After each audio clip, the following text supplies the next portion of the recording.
Good morning, friends and family. Hope you're doing well. Coming at you live from Heart and Harvest Homestead. Well, not live, but it's live for me at least. What we've got on our hands today is some stinky chickens. I'm a little bit ashamed of it, but it is what it is. So this is going to be your third installment of permaculture chickens.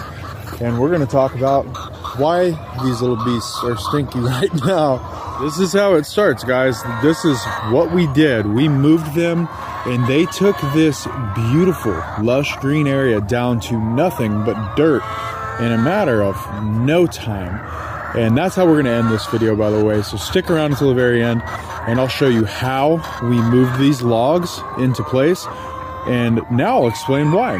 Because what you see behind us is our old chicken coop, or where our old chicken coop was. We've got cover crop going, and that's all the compost that they created.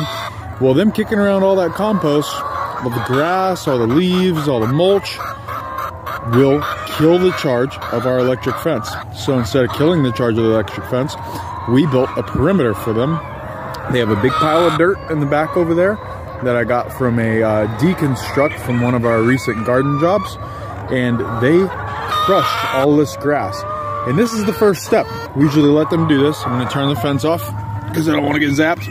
Hey, leave the coffee alone, ladies. Leave it alone. And the reason we're a little bit stinky right now is because we had 3 days of rain before I was able to get any mulch in here, and the ground's just been too soft for me to do anything. So you see, we're capturing all of this manure. We're keeping all of this fertility within the system. And you can see it underneath the coop right there. So that's going to be my first target area with the mulch. That way we could start absorbing all of that nitrogen, all of that ammonia with that carbonaceous diaper, the deep, deep mulch.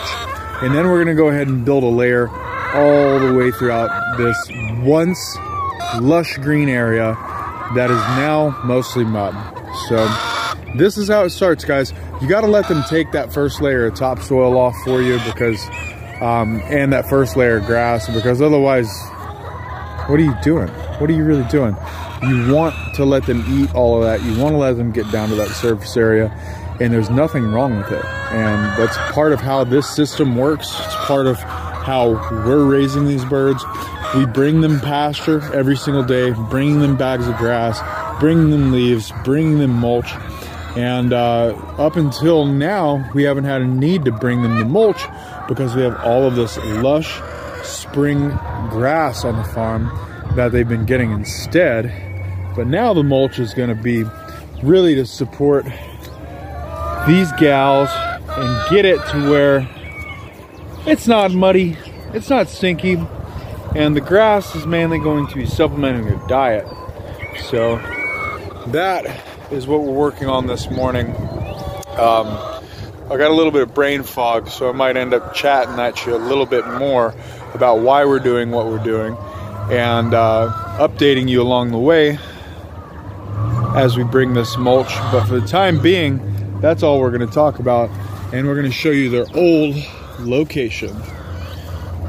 This was it. This is where they used to be, and check it out. We've already got cover crop. Sorghum Sudan, peas, rye, various spring mix of cover crop, already coming back, already crushing it. And this is why I let them take all of that grass and that first layer of topsoil and really wreck it, is because I know that I'm going to come back at the very end when I flip that location, and I'm going to leave even more than they took. I'm going to leave 3 or 4 inches of deep mulch in this beautiful compost that they create throughout this system, and then I'm going to seed over the top of it. And that's how we're concluding this permaculture chicken series. Just kidding, it's never done. The permaculture chicken system, it's never done. It'll never be done. Look forward to it for the rest of your life. The rest of the time we are here on this channel, you'll be getting permaculture chicken news, updates, videos, etc. But for the time being, that's why we let them get it that low. That's why we let them make a little bit of a sloppy mess out of it for the first week. That's only been a week that they've been there, guys.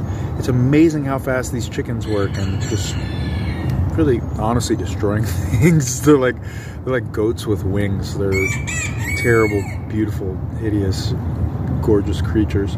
But yeah, that's why we let them do what they do, because as stewards of this land, we get to flip the script at the very end and make it something holistic and make it something beautiful and make it something green. And that's exactly what we're doing right here. We're growing this back big and strong. We captured all the ammonia, we captured all the manure, we captured and sequestered all of that carbon in that beautiful pile of compost. That happens to be growing a little bit of grass out of the top of it, which is unfortunate, but look at that, guys. That's what we're doing. That's what it's all about. That's what it's all about, guys.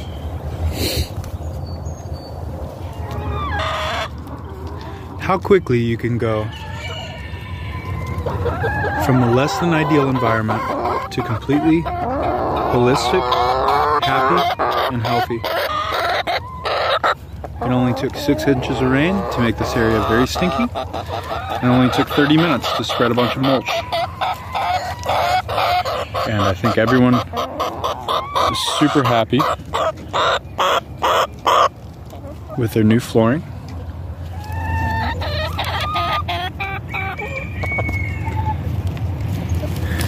And with that, I'll remind you guys, just keep bringing the materials. Keep on with the deep mulch. We're gonna bring these girls some grass for a little appetizer before they get their grain this evening.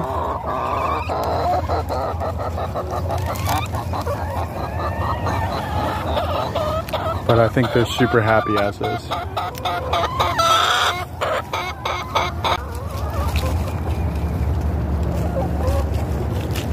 Leave my basket alone. Leave it alone. Leave it alone. Trouble.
What does that one weigh?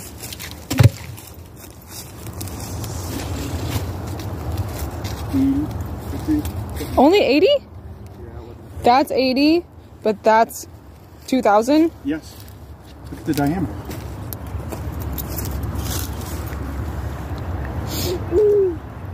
Give P-Dog one to lift.